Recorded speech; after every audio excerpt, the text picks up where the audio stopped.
Dans Osée 4,6, il est écrit « Mon peuple est détruit parce qu'il lui manque la connaissance ». Dans Ésaïe 3,12, il est écrit « Mon peuple, ceux qui te conduisent t'égarent, et ils corrompent la voie dans laquelle tu marches.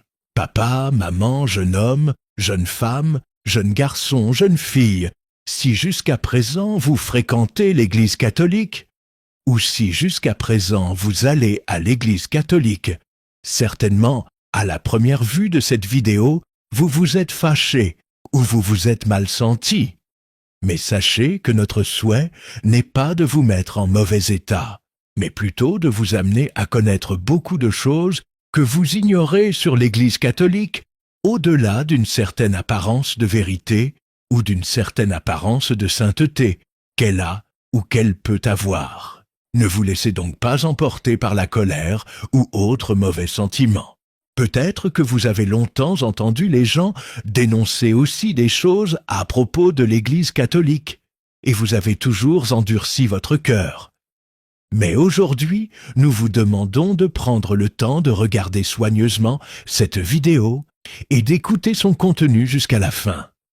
Laissez la parole de Dieu vous parler et vous affranchir. Il est écrit dans Jean 8, 32, « Vous connaîtrez la vérité, et la vérité vous affranchira. » Papa, maman, jeune homme, jeune femme, jeune garçon, jeune fille, sachez que nous ne vous haïssons pas, mais nous vous aimons plutôt. Et c'est parce que nous vous aimons que nous vous disons des vérités pour votre bien. Nous vous saluons dans le précieux nom de Jésus-Christ, le Dieu véritable. Et nous vous rappelons que sur notre chaîne, nous partageons des enseignements sur la parole de Dieu et des leçons de vie. Merci de vous abonner à notre chaîne pour ne pas perdre cette vidéo ou pour ne plus manquer nos prochaines vidéos. Merci aussi d'aimer, commenter et partager nos vidéos avec vos proches et connaissances pour que ces enseignements et leçons leur parviennent aussi. Retenez que c'est poussé par le Saint-Esprit de Dieu que ce texte est rédigé par le docteur Mozingo Bonga Stanislas Jr. Et il a tenu à en faire une vidéo pour édifier les gens à travers le monde. Sans plus tarder, entrons dans le vif de ce sujet. Papa, maman, jeune homme, jeune femme, jeune garçon, jeune fille, pour vous aider à mieux comprendre ce que nous vous disons, nous allons maintenant vous parler de manière approfondie de ces quelque chose, doctrines et pratiques sataniques. Le reste de ces choses, doctrines et pratiques sataniques, nous vous en parlerons aussi dans nos prochaines vidéos par la grâce de Dieu. Veuillez donc vous abonner à notre chaîne pour ne pas les manquer. Merci. Alors, premièrement, parlons de l'idolâtrie, le fait de se faire des images taillées, d'avoir des photos de telle personne ou telle chose, et arriver même à se prosterner devant cela, etc. Sachez tout d'abord que les gens qui sont dans l'idolâtrie, lorsqu'on leur dit que Dieu interdit l'idolâtrie, que Dieu interdit ce qu'ils font, ils ne croient pas, ils endurcissent leur cœur, et ils cherchent à se justifier en se basant sur un texte dont ils tordent le sens. Ils disent que le Seigneur avait aussi ordonné à Moïse de faire le serpent d'airain, etc. En fait, ils avancent cet argument, tout en ignorant que le texte parlant du serpent d'airain n'a aucune relation, aucun rapport avec l'idolâtrie.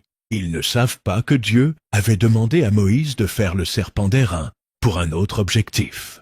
Papa, maman, jeune homme, jeune femme, jeune garçon, jeune fille, sachez qu'après que l'objectif pour lequel Dieu avait ordonné à Moïse de faire ce serpent d'airain était atteint, les enfants d'Israël voulaient faire de ce serpent d'airain une idole. Ils commençaient à brûler des parfums devant lui, etc.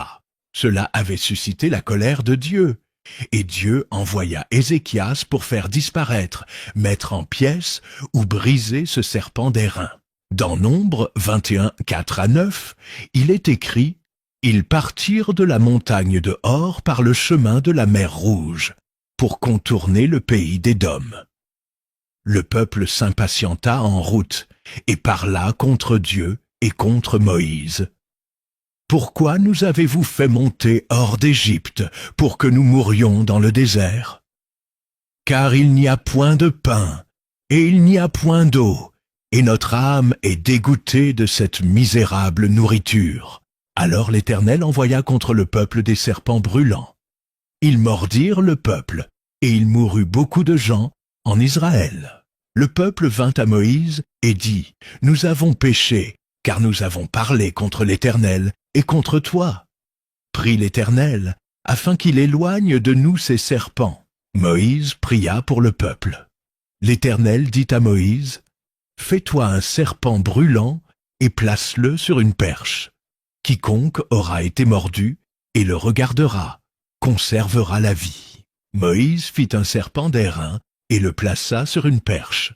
Et quiconque avait été mordu par un serpent et regardait le serpent d'airain, conservait la vie. Dans 2 Rois 18, 1-4, il est écrit, « La 3e année d'Osée, fils d'Éla, roi d'Israël, Ézéchias, fils d'Achaz, roi de Juda, régna. Il avait 25 ans lorsqu'il devint roi, et il régna 29 ans à Jérusalem. Sa mère s'appelait Abi, fille de Zacharie. Il fit ce qui est droit aux yeux de l'Éternel, entièrement comme avait fait David, son père. Il fit disparaître les hauts lieux, brisa les statues, abattit les idoles, et mit en pièces le serpent d'airain que Moïse avait fait, car les enfants d'Israël avaient jusqu'alors brûlé des parfums devant lui. On l'appelait Nehushtan. Donc, papa, maman, jeune homme, jeune femme, jeune garçon, jeune fille, sachez que le serpent d'airain que Dieu avait demandé à Moïse de faire n'était pas une idole et n'avait aucune relation, aucun rapport avec l'idolâtrie. Dieu n'avait pas dit à Moïse de faire le serpent d'airain pour que les gens viennent se prosterner devant ça. Dieu n'avait pas dit à Moïse de faire le serpent d'airain pour que les gens brûlent les parfums devant ça. Dieu n'avait pas dit de brûler l'encens, etc. Dieu avait plutôt dit à Moïse de faire le serpent d'airain, afin que quiconque avait été mordu par un serpent et regardait le serpent d'airain conservait la vie. Que représentait donc ce serpent d'airain? Ce serpent d'airain dans l'Ancienne Alliance, étant l'ombre des choses à venir, ce serpent d'airain représentait le Seigneur Jésus-Christ. Et maintenant que nous sommes dans la Nouvelle Alliance, le serpent d'airain est remplacé par le Seigneur Jésus-Christ, pour que quiconque, ayant été mordu par le péché, nous tous qui avons péché, nous regardions le Seigneur Jésus-Christ. C'est-à-dire que nous nous repentions et revenions pleinement au Seigneur Jésus-Christ en le recevant en tant que Seigneur et Sauveur personnel, afin que nous conservions la vie. Dans Romains 3, 23-24, il est écrit « Car tous ont péché et sont privés de la gloire de Dieu, et ils sont gratuitement justifiés par sa grâce, par le moyen de la rédemption qui est en Jésus-Christ. » Dans Jean 3, 14-16, il est écrit « Et comme Moïse éleva le serpent dans le désert, il faut de même que le Fils de l'homme soit élevé, afin que quiconque croit en lui ait la vie éternelle. Car Dieu a tant aimé le monde qu'il a donné son Fils unique, afin que quiconque croit en lui ne périsse point, mais qu'il ait la vie éternelle. » Donc les gens qui parlent de serpent d'airain, ou d'autres histoires pour chercher à justifier leur idolâtrie, retenez que vous vous égarez, car Dieu interdit l'idolâtrie. Dans Romains 1, 22-23, il est écrit « Se vantant d'être sages, ils sont devenus fous, et ils ont changé la gloire du Dieu incorruptible en image représentant l'homme corruptible, des oiseaux, des quadrupèdes et des reptiles. » Dans Deutéronome 4, 15-19, il est écrit « Puisque vous n'avez vu aucune figure le jour où l'Éternel vous parla du milieu du feu, à Horeb, veillez attentivement sur vos âmes, de peur que vous ne vous corrompiez et que vous ne vous fassiez une image taillée, une représentation de quelque idole, la figure d'un homme ou d'une femme, la figure d'un animal qui soit sur la terre, la figure d'un oiseau qui vole dans les cieux, la figure d'une bête qui rampe sur le sol, la figure d'un poisson qui vive dans les eaux au-dessous de la terre. Veille sur ton âme, de peur que, levant tes yeux vers le ciel, et voyant le soleil, la lune et les étoiles, toute l'armée des cieux, tu ne sois entraîné à te prosterner en leur présence et à leur rendre un culte. Ce sont des choses que l'Éternel, ton Dieu, a données en partage à tous les peuples, sous le ciel tout entier. Dans Exode 20, 4-6, il est écrit: Tu ne te feras point d'image taillée, ni de représentation quelconque des choses qui sont en haut dans les cieux, qui sont en bas sur la terre, et qui sont dans les eaux plus bas que la terre. Tu ne te prosterneras point devant elles, et tu ne les serviras point.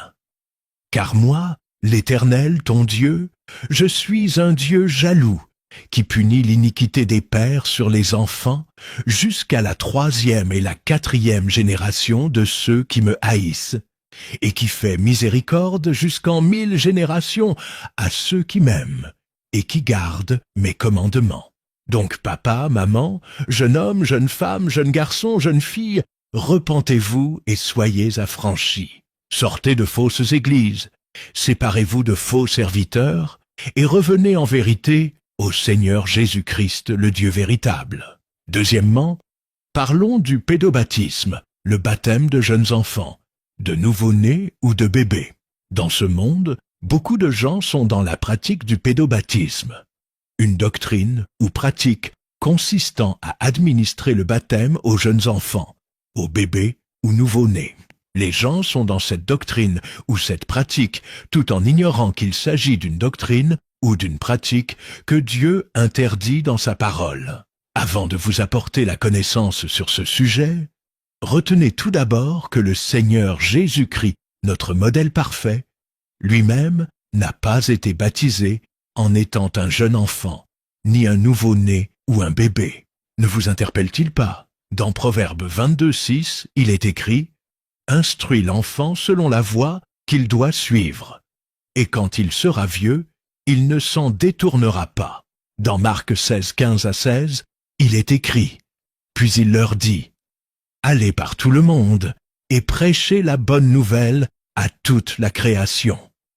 Celui qui croira et qui sera baptisé sera sauvé, mais celui qui ne croira pas sera condamné. » Dans 1 Pierre 3, 21, il est écrit: « Cette eau était une figure du baptême, qui n'est pas la purification des souillures du corps, mais l'engagement d'une bonne conscience envers Dieu, et qui maintenant vous sauve, vous aussi, par la résurrection de Jésus-Christ. » Papa, maman, jeune homme, jeune femme, jeune garçon, jeune fille, comprenez-vous ce que Dieu dit dans sa parole? Si dans les choses de ce monde, on ne peut pas prendre un jeune enfant, ni un nouveau-né ou un bébé, et lui confier un engagement du président de la République, de responsable d'une société, d'une entreprise, d'une banque, etc., à combien plus forte raison un engagement en ce qui concerne les choses de Dieu? La parole de Dieu dit que le baptême est un engagement d'une bonne conscience qu'une personne prend envers Dieu. Maintenant, dites-nous, quelle est cette bonne conscience qu'a un jeune enfant, un nouveau-né ou un bébé pour prendre un engagement envers Dieu? À la lumière de la parole de Dieu, dans Marc 16, 16, Jésus-Christ lui-même dit: « Celui qui croira et qui sera baptisé. » Il ne dit pas que celui qui sera baptisé et qui croira. Comprenez donc que le baptême ne vient pas avant de croire. Il faut d'abord grandir, avoir la bonne conscience, choisir individuellement de suivre le Seigneur Jésus-Christ, croire, et après viendra le baptême. Un jeune enfant, un nouveau-né ou un bébé n'a pas encore cette bonne conscience pour faire le choix, ni pour croire, ni pour prendre un engagement. D'où on ne baptise pas un jeune enfant, un nouveau-né ou un bébé. Mais il faut juste prier pour lui. Et plus il prend de l'âge, plus il faut l'instruire à suivre la voie du Seigneur Jésus-Christ. C'est ainsi que quand il grandira, il ne s'en détournera point. De bonne conscience et individuellement, il pourra alors croire et après prendre cet engagement d'une bonne conscience envers Dieu. C'est ça, le baptême. Donc papa, maman, jeune homme, jeune femme, jeune garçon, jeune fille, repentez-vous et soyez affranchis. Sortez de fausses églises, séparez-vous de faux serviteurs et revenez en vérité au Seigneur Jésus-Christ, le Dieu véritable. Troisièmement, parlons de cette doctrine où les gens adressent des prières à Marie. Ils prennent Marie pour une personne qui intercède pour eux là-haut auprès de Dieu, pour une personne médiatrice entre Dieu et eux, pour avocat, pour une personne qu'il faut vénérer, etc. À ces gens, nous leur disons que Dieu a fait grâce à Marie pour qu'elle soit juste cette femme, au travers de qui Dieu s'est fait chair, pour venir dans ce monde et accomplir sa mission. Dans Hébreux 2, 14 à 18, il est écrit « Ainsi donc, puisque les enfants participent au sang et à la chair, il y a également participé lui-même, afin que, par la mort, il anéantit celui qui a la puissance de la mort, c'est-à-dire le diable, et qu'il délivra tous ceux qui, par crainte de la mort, étaient toute leur vie retenus dans la servitude, car assurément ce n'est pas à des anges qu'il vient en aide, mais c'est à la postérité d'Abraham.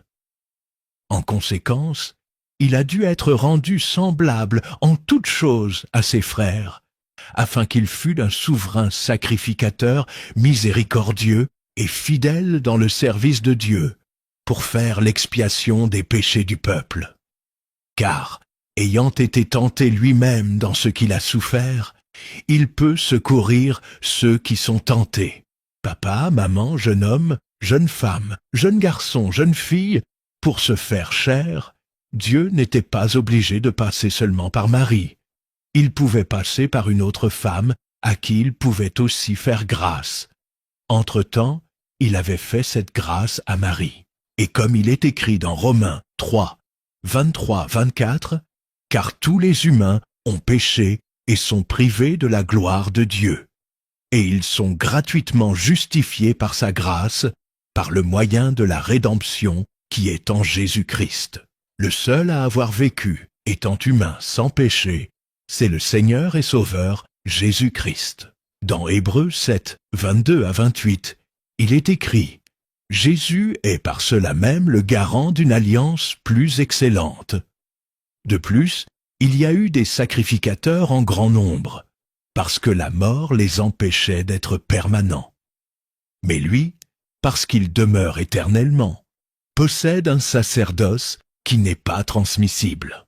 C'est aussi pour cela qu'il peut sauver parfaitement ceux qui s'approchent de Dieu par lui, étant toujours vivant pour intercéder en leur faveur. Il nous convenait, en effet, d'avoir un souverain sacrificateur comme lui, saint, innocent, sans tache, séparé des pécheurs et plus élevé que les cieux, qui n'a pas besoin, comme les souverains sacrificateurs, d'offrir chaque jour des sacrifices, d'abord pour ses propres péchés, ensuite pour ceux du peuple, car ceci, il l'a fait une fois pour toutes en s'offrant lui-même.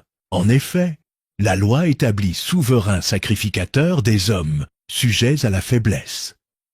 Mais la parole du serment qui a été fait après la loi établit le Fils, qui est parfait pour l'éternité. Dans Hébreux 9, 11 à 15, il est écrit « Mais Christ est venu comme souverain sacrificateur des biens à venir. Il a traversé le tabernacle plus grand et plus parfait, qui n'est pas construit de main d'homme, c'est-à-dire qui n'est pas de cette création. Et il est entré une fois pour toutes dans le lieu très saint, non avec le sang des boucs et des veaux, mais avec son propre sang, ayant obtenu une rédemption éternelle. Car si le sang des taureaux et des boucs, et la cendre d'une vache, répandue sur ceux qui sont souillés, sanctifie et procure la pureté de la chair, combien plus le sang de Christ, qui, par un esprit éternel, s'est offert lui-même sans tache à Dieu, purifiera-t-il votre conscience des œuvres mortes, afin que vous serviez le Dieu vivant. Et c'est pour cela qu'il est le médiateur d'une nouvelle alliance. Papa, maman, jeune homme, jeune femme, jeune garçon, jeune fille, nous le reste, c'est-à-dire nous les autres humains, tous avons péché, tous arrivons à pécher d'une manière ou d'une autre. Et c'est lorsque nous revenons en vérité au Seigneur Jésus-Christ que nous sommes gratuitement justifiés par sa grâce, par le moyen de la rédemption qui est en Jésus-Christ, le Seigneur et Sauveur. Et Marie étant aussi une personne humaine, elle n'était pas sans péché. D'une manière ou d'une autre, elle a aussi eu à pécher. D'ailleurs, elle-même a exprimé comment elle a aussi eu besoin d'un Seigneur et Sauveur. Et se reconnaissant servante de Dieu, elle a aussi reconnu que pour se faire chair, Dieu avait résolu de passer par elle juste par grâce. Dans Luc 1, 46 à 50, il est écrit « Et Marie dit, mon âme exalte le Seigneur, et mon esprit se réjouit en Dieu, mon Sauveur, parce qu'il a jeté les yeux sur la bassesse de sa servante. Car voici, désormais toutes les générations me diront bienheureuse, parce que le Tout-Puissant a fait pour moi de grandes choses. Son nom est saint, et sa miséricorde s'étend d'âge en âge sur ceux qui le craignent. » Papa, maman, jeune homme, jeune femme, jeune garçon, jeune fille, dans la parole de Dieu, nulle part il est écrit que cette grâce que Dieu a faite à Marie fait de Marie une personne à qui les gens sont appelés à adresser des prières, une personne pour qui il faut faire des chansons, vénérer, etc. Nulle part il est écrit que cette grâce que Dieu a faite à Marie fait de Marie une médiatrice entre Dieu et les humains, ou avocat, ou une personne qui intercède pour les humains, là-haut auprès de Dieu, etc.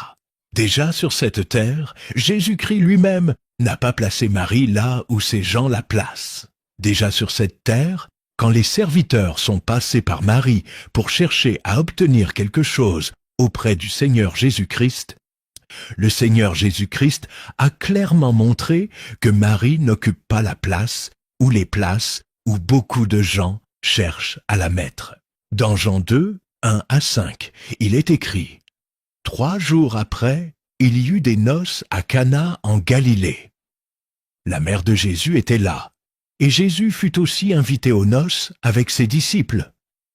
Le vin ayant manqué, la mère de Jésus lui dit « Ils n'ont plus de vin. » Jésus lui répondit « Femme, qu'y a-t-il entre moi et toi ? Mon heure n'est pas encore venue. » Sa mère dit au serviteur « Faites ce qu'il vous dira. » Papa, maman, jeune homme, jeune femme, jeune garçon, jeune fille, Marie elle-même, l'ayant compris, elle a dit au serviteur « Faites ce que le Seigneur Jésus-Christ lui-même vous dira. » Et Dieu dit ceci dans sa parole. Dans 1 Timothée 2, 3 à 5, il est écrit « Cela est bon et agréable devant Dieu notre Sauveur, qui veut que tous les hommes soient sauvés et parviennent à la connaissance de la vérité. Car il y a un seul Dieu, et aussi un seul médiateur entre Dieu et les hommes, Jésus-Christ, homme. Dans 1 Jean 2, 1, il est écrit « Mes petits enfants, je vous écris ces choses afin que vous ne péchiez point.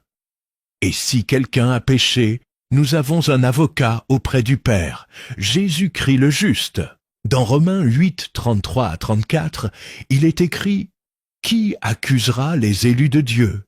C'est Dieu qui justifie. Qui les condamnera? Christ est mort. Bien plus, il est ressuscité. Il est à la droite de Dieu et il intercède pour nous. » Papa, maman, jeune homme, jeune femme, jeune garçon, jeune fille, à la lumière de la parole de Dieu, de ses vérités, vous comprenez comment les fausses églises et faux serviteurs ont abandonné la parole de Dieu et sont plutôt dans les traditions et commandements d'hommes. Jésus-Christ lui-même leur dit ceci dans Marc 7, 6 à 9. « Ce peuple m'honore des lèvres, mais son cœur est éloigné de moi. C'est en vain qu'il m'honore, en donnant des préceptes qui sont des commandements d'hommes. Vous abandonnez le commandement de Dieu et vous observez la tradition des hommes. Il leur dit encore, vous anéantissez fort bien le commandement de Dieu pour garder votre tradition. Donc papa, maman, jeune homme, jeune femme, jeune garçon, jeune fille, vous voulez l'intervention de Dieu. Adressez votre prière directement à Dieu au nom de Jésus-Christ. Adorez que Dieu, louez que Dieu, chantez que Dieu. Papa, maman, jeune homme, jeune femme, jeune garçon, jeune fille, repentez-vous et soyez affranchis. Sortez de fausses églises, séparez-vous de faux serviteurs et revenez en vérité au Seigneur Jésus-Christ, le Dieu véritable. Séparez-vous des serviteurs et sortez des églises qui ne vous conduisent pas dans la vérité de la parole de Dieu, mais plutôt dans les traditions et commandements d'hommes. Peu importe leur apparence de sainteté, peu importe leur apparence de vérité, peu importe leur bonne apparence, même si ils ont aussi le nom de Jésus-Christ en bouche, même si ils ont aussi la Bible en main, même s'ils prêchent aussi, même s'ils se disent être aussi Église et serviteurs de Dieu, même s'ils vous font montrer aussi quelques miracles, signes et prodiges, etc. Sortez de ces fausses églises, séparez-vous de ces faux serviteurs, car dans tout ce qu'ils font, ils tiennent à vous séduire, vous tromper, vous garder dans l'ignorance pour vous égarer. Dans Ésaïe 3:12, il est écrit « Mon peuple, ceux qui te conduisent, t'égarent, et ils corrompent la voie dans laquelle tu marches. » Dans 2 Thessaloniciens 2:7-10, il est écrit « Car le mystère de l'iniquité agit déjà. Il faut seulement que celui qui le retient encore ait disparu. Et alors paraîtra l'impie, que le Seigneur Jésus détruira par le souffle de sa bouche, et qu'il anéantira par l'éclat de son avènement. L'apparition de cet impie se fera par la puissance de Satan, avec toutes sortes de miracles, de signes et de prodiges mensongers, et avec toutes les séductions de l'iniquité pour ceux qui périssent, parce qu'ils n'ont pas reçu l'amour de la vérité pour être sauvés. Papa, maman, jeune homme, jeune femme, jeune garçon, jeune fille, aujourd'hui vous avez connu ces vérités. Repentez-vous et soyez affranchis. Sortez de fausses églises, séparez-vous de faux serviteurs et revenez en vérité au Seigneur Jésus-Christ, le Dieu véritable. Dans Apocalypse 18:4, il est écrit « Et j'entendis du ciel une autre voix qui disait « Sortez du milieu d'elle, mon peuple, afin que vous ne participiez point à ses péchés et que vous n'ayez point de part à ses fléaux. » Dans 2 Corinthiens 6:17-18, il est écrit « C'est pourquoi, sortez du milieu d'eux et séparez-vous, dit le Seigneur. Ne touchez pas à ce qui est impur, et je vous accueillerai. Je serai pour vous un père, et vous serez pour moi des fils et des filles, dit le Seigneur Tout-Puissant. » Donc papa, maman, jeune homme, jeune femme, jeune garçon, jeune fille, repentez-vous et soyez affranchis. Sortez de fausses églises, séparez-vous de faux serviteurs, et revenez en vérité au Seigneur Jésus-Christ, le Dieu véritable. Quatrièmement, parlons de ceux qui invoquent ou évoquent les morts, Bakoko, les esprits, les anges, etc. Beaucoup de gens dans ce monde sont dans ces pratiques. Ils se mettent à invoquer ou à évoquer les morts, Bakoko, les esprits, les anges, etc. Mais ils ne se rendent pas compte que cela fait partie des pratiques que Dieu interdit dans sa parole. Dans Ésaïe 8:19, il est écrit « Si l'on vous dit, consultez ceux qui évoquent les morts et ceux qui prédisent l'avenir, qui poussent des sifflements et des soupirs, répondez, un peuple ne consultera-t-il pas son Dieu? S'adressera-t-il aux morts en faveur des vivants? » Et dans Deutéronome 18:10-13, il est écrit « Qu'on ne trouve chez toi personne qui fasse passer son fils ou sa fille par le feu. Personne qui exerce le métier de devin, d'astrologue, d'augure, de magicien, d'enchanteur.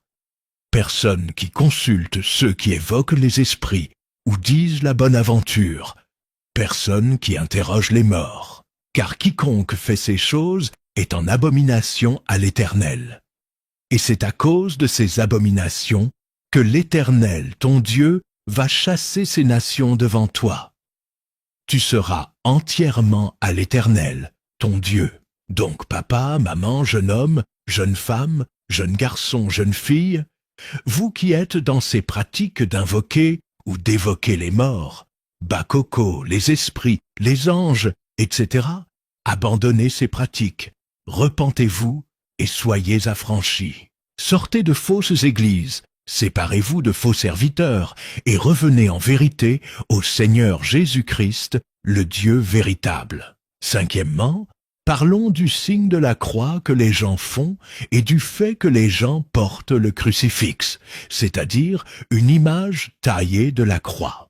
Papa, maman, jeune homme, jeune femme, jeune garçon, jeune fille, sur ce point, pendant un petit moment, nous allons aussi éveiller votre conscience, éveiller par des avertissements votre saine intelligence, pour être bien préparé pour l'éternité. Et, ou l'enlèvement de l'Église comme l'a aussi fait l'apôtre Pierre, dans 2 Pierre 3, 1 à 2, en disant ceci. « Voici déjà, bien-aimés, la seconde lettre que je vous écris. Dans l'une et dans l'autre, je cherche à éveiller par des avertissements votre saine intelligence, afin que vous vous souveniez des choses annoncées d'avance par les saints prophètes, et du commandement du Seigneur et Sauveur. Papa, maman, jeune homme, jeune femme, jeune garçon, jeune fille, par rapport au signe de la croix. Les gens qui font ce signe disent qu'en le faisant, ils font le haut nom du Père, du Fils et du Saint-Esprit.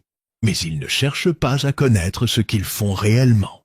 Sachez que dans le signe de la croix, il y a 4 extrémités, tandis que le Père, le Fils et le Saint-Esprit ne sont que 3 personnes. Avec ce signe de la croix, le Père prendrait une extrémité, le Fils une extrémité et le Saint-Esprit aussi une extrémité. Maintenant, posez-vous la question, la 4e extrémité là s'agit de qui? Puisque le Saint-Esprit n'est pas 2 personnes, mais plutôt une personne. Posez-vous maintenant la question, la 4e extrémité là s'agit de qui? Comment n'arrivez-vous pas à comprendre que ce signe de la croix n'est pas le haut nom du Père, du Fils et du Saint-Esprit, comme ils vous le disent? Comment n'arrivez-vous pas à comprendre que faire le signe de la croix sur le visage, sur les gens, sur les choses, etc., n'est pas de Dieu, mais plutôt de tradition et commandement d'hommes, pour tromper les gens avec une certaine apparence de sainteté, ou une certaine apparence de vérité, pour enfin les égarer. Si ce signe était de Dieu, ne cherchez-vous pas à savoir pourquoi même les satanistes, les magiciens le font? Les satanistes, les magiciens, feraient-ils un signe ou quelque chose qui est de Dieu, ou pour la gloire de Dieu, eux qui ont abandonné Dieu? Si ce signe était de Dieu, ou pour la gloire de Dieu, les satanistes, les magiciens ne le feraient pas. Mais s'ils le font aussi, cela vous montre clairement que ce signe n'est pas de Dieu, ni pour la gloire de Dieu, mais ce signe fait plutôt partie de traditions et commandements d'hommes, pour tromper les gens avec une certaine apparence de sainteté, ou une certaine apparence de vérité, pour enfin les égarer.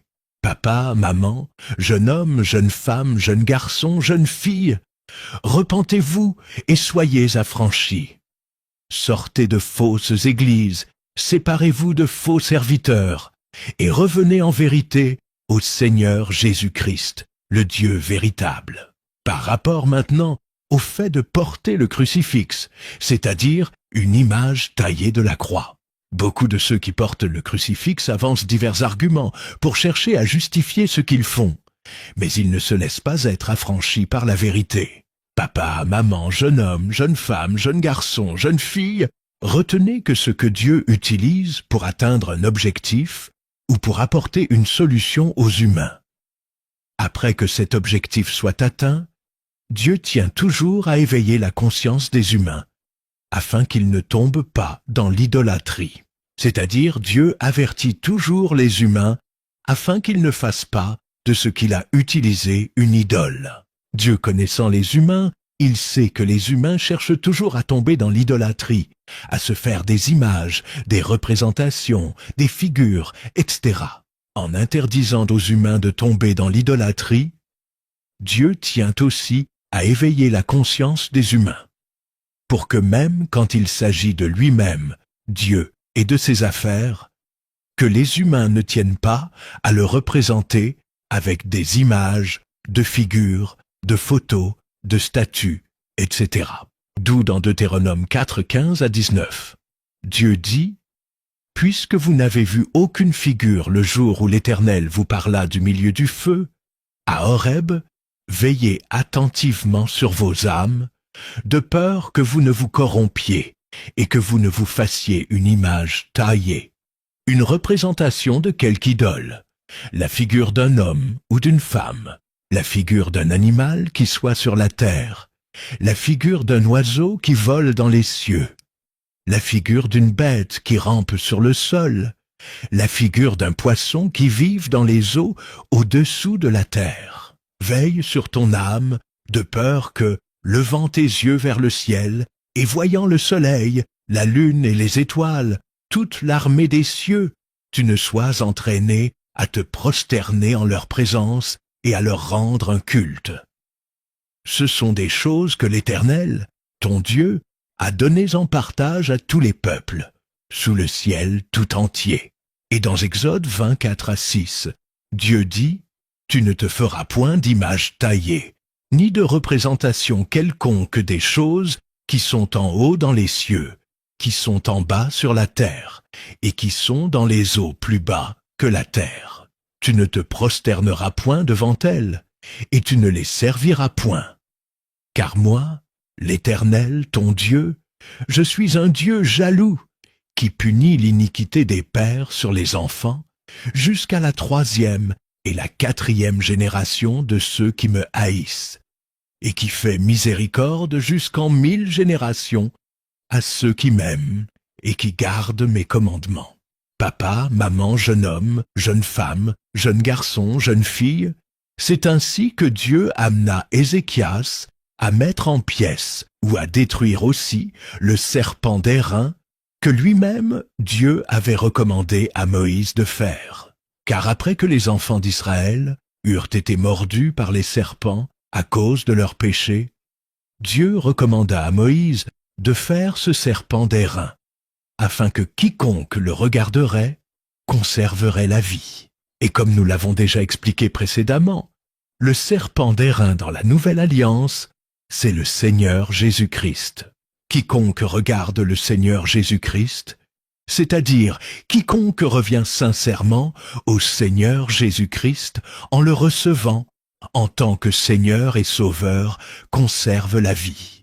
Papa, maman, jeune homme, jeune femme, jeune garçon, jeune fille. Comme dans l'Ancienne Alliance avec le serpent d'airain. Après un temps, les enfants d'Israël étaient tombés dans l'idolâtrie. Ils avaient fait du serpent d'airain une idole. Ainsi, Dieu amena Ézéchias à mettre en pièces ou à détruire ce serpent d'airain, selon qu'il est écrit dans Nombre 21.8 à 9, qui dit « L'Éternel dit à Moïse, « Fais-toi un serpent brûlant et place-le sur une perche. Quiconque aura été mordu et le regardera conservera la vie. » Moïse fit un serpent d'airain et le plaça sur une perche. Et quiconque avait été mordu par un serpent et regardait le serpent d'airain conservait la vie. Et dans 2 Rois 18, 1 à 4 qui dit « La 3e année d'Osée, fils d'Éla, roi d'Israël, Ézéchias, fils d'Achaz, roi de Juda, régna. Il fit ce qui est droit aux yeux de l'Éternel, entièrement comme avait fait David, son père. Il fit disparaître les hauts lieux, brisa les statues, abattit les idoles, et mit en pièces le serpent d'airain que Moïse avait fait. Car les enfants d'Israël avaient jusqu'alors brûlé des parfums devant lui. On l'appelait Nehushtan. Papa, maman, jeune homme, jeune femme, jeune garçon, jeune fille. De même, en ces temps, dans la Nouvelle Alliance, beaucoup de gens sont tombés dans l'idolâtrie.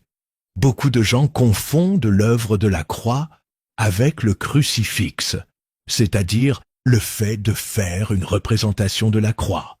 Une image, figure, photo, statue de la croix, de porter cela, de placer cela dans des maisons, bureaux, par-ci par-là, etc. Papa, maman, jeune homme, jeune femme, jeune garçon, jeune fille.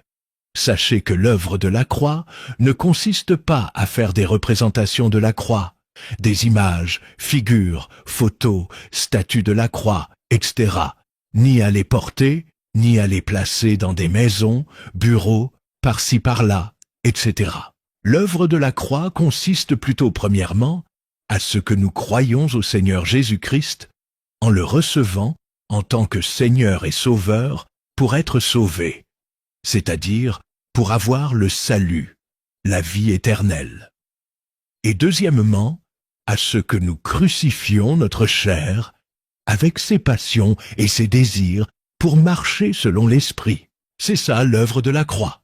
Dans 1 Corinthiens 1, 18 et 21, il est écrit « Car la prédication de la croix est une folie pour ceux qui périssent, mais pour nous qui sommes sauvés, elle est une puissance de Dieu. Car puisque le monde, avec sa sagesse, n'a point connu Dieu dans la sagesse de Dieu, il a plu à Dieu de sauver les croyants par la folie de la prédication. Dans Romains 1, 16, il est écrit « Car je n'ai point honte de l'Évangile. C'est une puissance de Dieu pour le salut de quiconque croit. » Dans Jean 3, 16, il est écrit « Car Dieu a tant aimé le monde qu'il a donné son Fils unique, afin que quiconque croit en lui ne périsse point, mais qu'il ait la vie éternelle. » Dans Galates 5, 24 à 25, il est écrit « Ceux qui sont à Jésus-Christ ont crucifié la chair avec ses passions et ses désirs. » Si nous vivons par l'Esprit, marchons aussi selon l'Esprit. C'est ça l'œuvre de la croix. Tandis que le crucifix est une idole que beaucoup de gens possèdent. C'est une idolâtrie dans laquelle beaucoup de gens sont tombés. Ils ont le crucifix, c'est-à-dire des représentations de la croix, des images, figures, photos, statues de la croix, etc. Ils le portent, ils le placent dans des maisons, bureaux, par-ci par-là, etc. Beaucoup de gens sont tombés dans ce piège du diable masqué par une certaine apparence de vérité, ou une certaine apparence de sainteté, par de fausses églises et faux serviteurs pour garder les gens dans l'idolâtrie sans qu'ils s'en rendent compte et pour les égarer. Papa, maman, jeune homme, jeune femme, jeune garçon, jeune fille, repentez-vous et soyez affranchis. Sortez de fausses églises, séparez-vous de faux serviteurs et revenez en vérité au Seigneur Jésus-Christ, le Dieu véritable. Papa, maman, jeune homme, jeune femme, jeune garçon, jeune fille. Dans Luc 21, 8, il est écrit « Jésus répondit « Prenez garde que vous ne soyez séduits, car plusieurs viendront en mon nom, disant « C'est moi, et le temps approche. » Ne les suivez pas. Dans 2 Thessaloniciens 2, 7 à 12, il est écrit « Car le mystère de l'iniquité agit déjà. Il faut seulement que celui qui le retient encore ait disparu. Et alors paraîtra l'impie, que le Seigneur Jésus détruira par le souffle de sa bouche, et qu'il anéantira par l'éclat de son avènement. L'apparition de cet impie se fera, par la puissance de Satan, avec toutes sortes de miracles, de signes et de prodiges mensongers, et avec toutes les séductions de l'iniquité, pour ceux qui périssent, parce qu'ils n'ont pas reçu l'amour de la vérité pour être sauvés. Aussi Dieu leur envoie une puissance d'égarement, pour qu'ils croient au mensonge, afin que tous ceux qui n'ont pas cru à la vérité, mais qui ont pris plaisir à l'injustice, soient condamnés. Dans Matthieu 7, 15, il est écrit « Gardez-vous des faux prophètes, de faux serviteurs. Ils viennent à vous en vêtements de brebis, mais au-dedans, ce sont des loups ravisseurs. » Dans Matthieu 24, 11 à 14, il est écrit « Plusieurs faux prophètes, plusieurs faux serviteurs s'élèveront, et ils séduiront beaucoup de gens. Et parce que l'iniquité se sera accrue, la charité du plus grand nombre se refroidira. Mais celui qui persévérera jusqu'à la fin sera sauvé. Cette bonne nouvelle du royaume sera prêchée dans le monde entier pour servir de témoignage à toutes les nations. Alors viendra la fin. Dans Matthieu 24, 24 à 25, il est écrit « Car il s'élèvera de faux Christ et de faux prophètes, de faux serviteurs. Ils feront de grands prodiges et des miracles, au point de séduire, s'il était possible, même les élus. Voici, je vous l'ai annoncé d'avance. » Et dans Colossiens 2, 18, il est écrit « Qu'aucun homme, sous une apparence d'humilité et par un culte des anges, ne vous ravisse à son gré le prix de la course, tandis qu'il s'abandonne à ses visions et qu'il est enflé d'un vain orgueil par ses pensées charnelles. Papa, maman, jeune homme, jeune femme, jeune garçon, jeune fille. » En ces temps, nous voyons les gens se dire prier, se réclamer être aussi chrétiens ou chrétiennes. Mais ils se font séduire, tromper et égarer par de faux serviteurs et fausses églises sans qu'ils s'en rendent compte. Tout cela, comme nous l'avons dit dans notre précédente vidéo, c'est parce que les gens sont devenus fanatiques de serviteurs, fanatiques des églises, au lieu de tenir à grandir dans leur relation personnelle avec Dieu et dans la connaissance de la parole de Dieu. Ainsi, à cause de leur ignorance, ils se font séduire, tromper et égarer par de faux serviteurs et fausses églises. Ces faux serviteurs et fausses églises les font plonger dans des choses, doctrines et pratiques qui ont une certaine apparence de vérité ou une certaine apparence de sainteté, mais que Dieu interdit dans sa parole. Il faut donc grandir dans la connaissance de la parole de Dieu pour le savoir. En ces temps, les gens, sans s'en rendre compte, ils n'observent plus ce que dit la parole de Dieu. Mais ils sont plutôt dans des choses, doctrines et pratiques qui sont des traditions et commandements d'hommes. D'où dans Marc 7.6 à 9, le Seigneur Jésus-Christ dit « Ce peuple m'honore des lèvres, mais son cœur est éloigné de moi.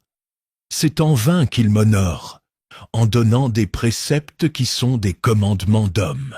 Vous abandonnez le commandement de Dieu, et vous observez la tradition des hommes. » Il leur dit encore « Vous anéantissez fort bien le commandement de Dieu, pour garder votre tradition. » Papa, maman, jeune homme, jeune femme, jeune garçon, jeune fille. En ces temps, nous voyons les gens avec de langage du genre « Oh, l'ange de miracle est là !»« Oh, l'ange de guérison est là !»« Oh, les anges sont là !»« Oh, je libère les anges !» etc. Certaines personnes diront « Mais où est le mal avec les anges ? Car les anges sont bibliques, etc. » Mais laissez-nous vous dire que dans Osée 86, il est écrit « Mon peuple est détruit, parce qu'il lui manque la connaissance. » Papa, maman, jeune homme, jeune femme, jeune garçon, jeune fille, il vous faut grandir dans la connaissance de la parole de Dieu pour ne pas être détruit, pour ne pas être amorcé par les faux serviteurs et fausses églises. Aujourd'hui, sachez que Dieu a ses anges. Entre-temps, le diable aussi a ses anges, qui sont des anges déchus, avec qui il a été précipité sur terre. Dans Apocalypse 12, 9, il est écrit « Et il fut précipité, le grand dragon, le serpent ancien, appelé le diable et Satan, celui qui séduit toute la terre. Il fut précipité sur la terre, et ses anges furent précipités avec lui. » Ces anges déchus ne sont que des démons. Et le diable étant malin et copieur, il a aussi structuré et nommé ses anges déchus comme les anges de Dieu. Il leur a donné les mêmes noms que ceux des anges de Dieu. D'où Déjà, là où on vous parle des anges, faites très attention. À la lumière de la parole de Dieu, cherchez à savoir de quels anges on vous parle. Pour les anges de Dieu, sachez que Dieu interdit que nous leur adressons nos prières. Dieu interdit que nous les invoquons. Ce que Dieu nous recommande, c'est de nous adresser directement à lui-même Dieu au nom de Jésus-Christ. Le reste appartient à Dieu. C'est à Dieu de décider si lui-même descendra ou s'il enverra son ange ou ses anges. Mais ce n'est pas par nous-mêmes d'entrer en contact avec un ange ou avec des anges. Ce n'est pas à nous de donner un ordre ou des ordres à un ange ou aux anges. D'ailleurs, là où il y a la présence du Seigneur Jésus-Christ, le Dieu véritable, le Roi des rois, on n'a pas besoin de recourir à un ange ou aux anges, ni à Marie, ni à un saint ou aux saints, ni aux morts, ni aux ancêtres, Bakoko, etc. Dans Colossiens 2,10, il est écrit « Nous avons tout pleinement en Jésus-Christ, qui est le chef de toute domination et de toute autorité. » Si le Seigneur Jésus-Christ est présent, pourquoi mettre accent sur un ange ou sur les anges? Pourquoi mettre accent sur Marie? Pourquoi mettre accent sur un saint ou sur les saints? Pourquoi mettre accent sur les morts? Pourquoi mettre accent sur les ancêtres, Bakoko, etc. Alors que nous avons tout pleinement en Jésus-Christ, le chef de toute domination et de toute autorité. Et Dieu nous a donné d'avoir accès directement à lui par Jésus-Christ et Jésus-Christ seul. Dans 1 Timothée 2,5, il est écrit « Car il y a un seul Dieu et aussi un seul médiateur entre Dieu et les hommes, Jésus-Christ homme. » Dans Jean 14,6, il est écrit « Jésus lui dit « Je suis le chemin, la vérité et la vie. Nul ne vient au Père que par moi. » Dans Actes 4, 11, 12, il est écrit « Jésus est la pierre rejetée par vous qui bâtissez, et qui est devenue la principale de l'angle.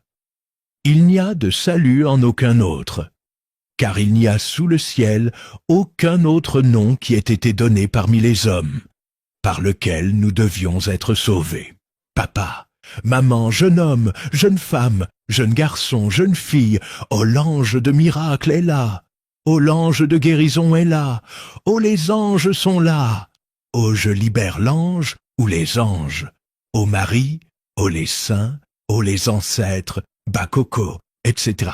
Sortez de ces choses, doctrines et pratiques.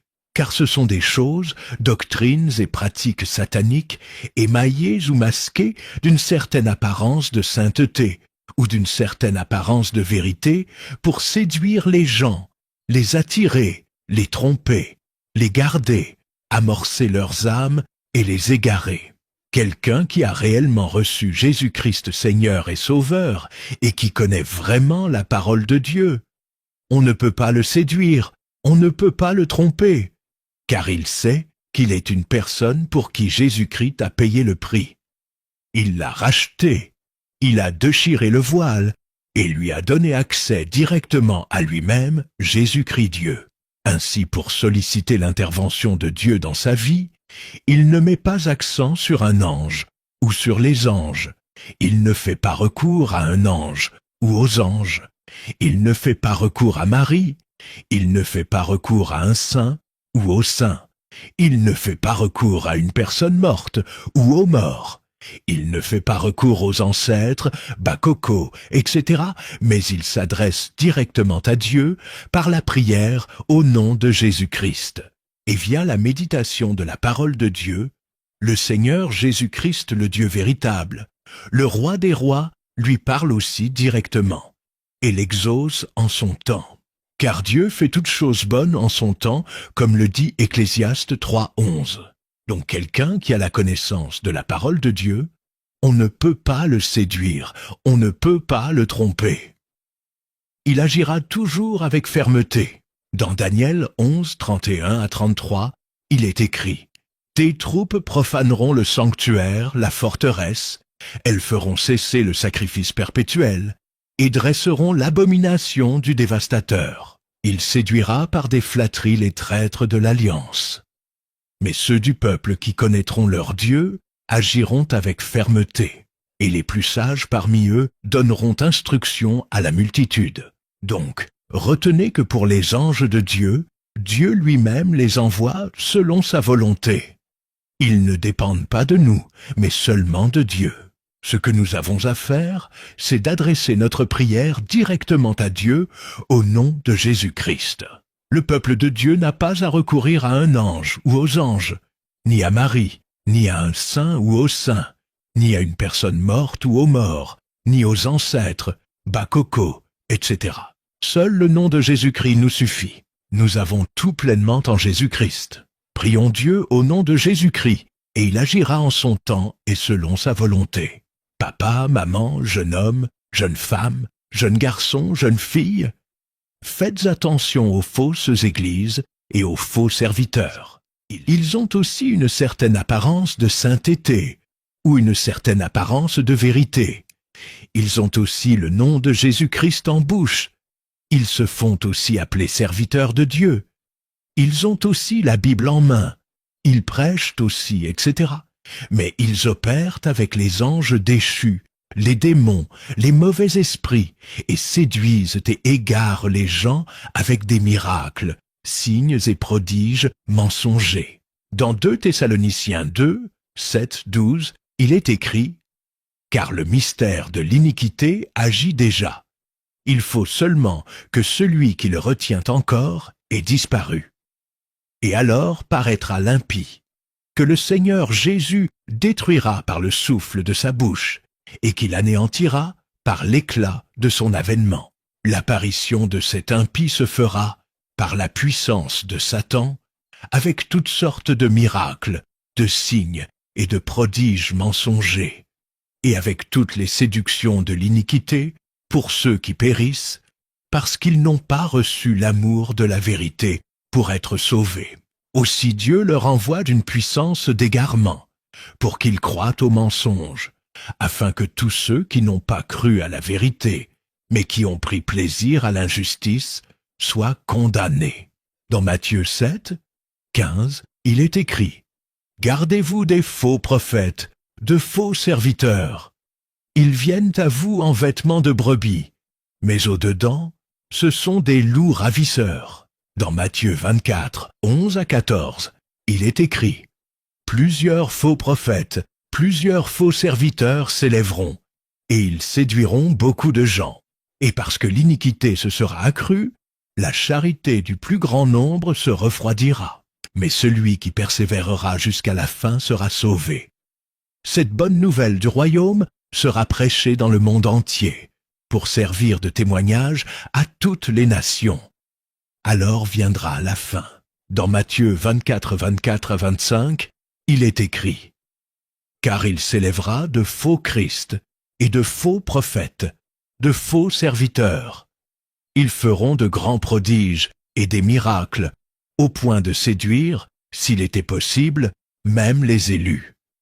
Voici, je vous l'ai annoncé d'avance. » Dans Colossiens 2, 18, il est écrit « Qu'aucun homme, sous une apparence d'humilité et par un culte des anges, ne vous ravisse à son gré le prix de la course, tandis qu'il s'abandonne à ses visions et qu'il est enflé d'un vain orgueil par ses pensées charnelles. » Dans Luc 21, 8, il est écrit « Jésus répondit, « Prenez garde que vous ne soyez séduits. Car plusieurs viendront en mon nom, disant, c'est moi, et le temps approche. Ne les suivez pas. Papa, maman, jeune homme, jeune femme, jeune garçon, jeune fille, faites attention, car en ces temps de la fin, le diable a proliféré plusieurs fausses églises et plusieurs faux serviteurs. Devant les gens, tous ces faux serviteurs se disent être aussi serviteurs de Dieu. Ils ont aussi une certaine apparence de sainteté ou une certaine apparence de vérité. Ils ont aussi le nom de Jésus-Christ en bouche. Ils ont aussi la Bible en main. Ils prêchent aussi. Ils peuvent aussi faire des démonstrations de puissance, miracles, signes et prodiges, etc. alors qu'ils sont de faux serviteurs. Ils séduisent, ils égarent les gens, entre autres les gens qui ne tiennent pas à grandir dans la connaissance de la parole de Dieu. Sournoisement, ils font entrer le satanisme dans les églises avec des choses, doctrines et pratiques, comme le service des anges, le culte des anges, l'appel ou recours à un ange ou aux anges, etc. L'appel ou recours à Marie, l'appel ou recours à un saint ou au saint, l'appel ou recours à une personne morte ou aux morts, l'appel ou recours aux ancêtres, bakoko, le port de soutane, le port de talit, le port de kupa, l'usage d'épée, l'usage de chauffard, l'usage de sel, l'usage d'eau, l'usage d'huile, l'usage d'encens, l'usage de bougies, l'usage de croix, de crucifix, l'usage de bâton, l'usage de bracelet, l'usage de bagues, l'usage de chaînettes, l'usage de chapelets, la pratique de baptême des bébés, la pratique de répétition des psaumes autant de fois à de moments donnés, la pratique de se tapoter les mains avec quelqu'un pour lui dire quelque chose, la pratique de demander à quelqu'un de faire autant de pas en avant, en arrière ou à côté avant de lui dire quelque chose, la pratique de souffler sur les gens, la pratique d'exiger aux gens pour un service quelconque de porter des habits de couleur uniforme, exemple tout le monde en blanc-blanc, tout le monde en noir-noir, tout le monde en noir-blanc, etc. La pratique d'idolâtrie, c'est-à-dire le fait d'avoir des images taillées, statues, images ou photos, le fait de se prosterner devant des statues, images, photos, etc. La pratique de faire le signe de la croix sur le visage, sur une personne, sur une chose, etc. Papa, maman, jeune homme, jeune femme, jeune garçon, jeune fille. Ces fausses églises et ces faux serviteurs ont aussi beaucoup d'autres choses, doctrines et pratiques sataniques que nous n'avons pas citées ici. Mais dans nos prochaines vidéos, nous vous en parlerons par la grâce de Dieu. Veuillez donc vous abonner à notre chaîne pour ne pas perdre la présente vidéo et pour ne pas manquer nos prochaines vidéos. Entre-temps, à la lumière de toutes ces vérités, si vous allez ou si vous êtes dans une fausse église, aujourd'hui, écoutez ce que Dieu vous dit. Dans Apocalypse 18:4, il est écrit « Et j'entendis du ciel une autre voix qui disait « Sortez du milieu d'elle, mon peuple, afin que vous ne participiez point à ses péchés et que vous n'ayez point de part à ses fléaux. » Et dans 2 Corinthiens 6:14-18, il est écrit « Ne vous mettez pas avec les infidèles sous un joug étranger. Car quel rapport y a-t-il entre la justice et l'iniquité? Ou qu'y a-t-il de commun entre la lumière et les ténèbres? Quel accord y a-t-il entre Christ et Bélial? Ou quelle part a le fidèle avec l'infidèle? Quel rapport y a-t-il entre le temple de Dieu et les idoles? Car nous sommes le temple du Dieu vivant, comme Dieu l'a dit. J'habiterai et je marcherai au milieu d'eux. Je serai leur Dieu, et ils seront mon peuple. C'est pourquoi, sortez du milieu d'eux et séparez-vous, dit le Seigneur. Ne touchez pas à ce qui est impur, et je vous accueillerai. Je serai pour vous un père, et vous serez pour moi des fils et des filles, dit le Seigneur Tout-Puissant. Papa, maman, jeune homme, jeune femme, jeune garçon, jeune fille. Dans Jean 8:32, il est écrit « Vous connaîtrez la vérité, et la vérité vous affranchira. » Et dans Hébreux 4:7, il est écrit « Aujourd'hui, si vous entendez sa voix, n'endurcissez pas vos cœurs. » Papa, maman, jeune homme, jeune femme, jeune garçon, jeune fille. Aujourd'hui, vous voulez vous séparer de faux serviteurs et sortir de fausses églises, ainsi qu'abandonner la vie de péché et revenir en vérité au Seigneur Jésus-Christ, le Dieu véritable. Veuillez répéter cette prière après moi. Seigneur Jésus-Christ, aujourd'hui j'ai écouté ta parole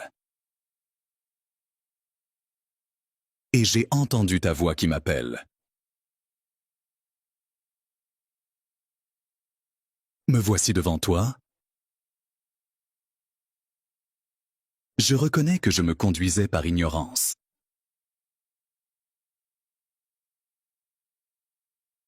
Je reconnais que je vivais dans le péché. Je reconnais que j'ai péché contre toi.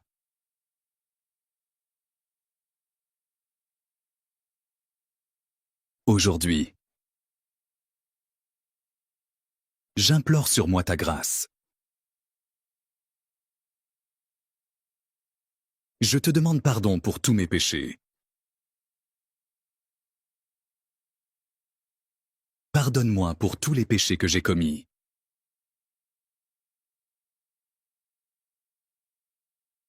Aujourd'hui, je te reçois, Seigneur Jésus-Christ. En tant que mon Seigneur et mon Sauveur personnel, cher Saint-Esprit de Dieu, viens m'aider dans ma nouvelle vie en Jésus-Christ. Au nom de Jésus-Christ, j'ai ainsi prié. Amen.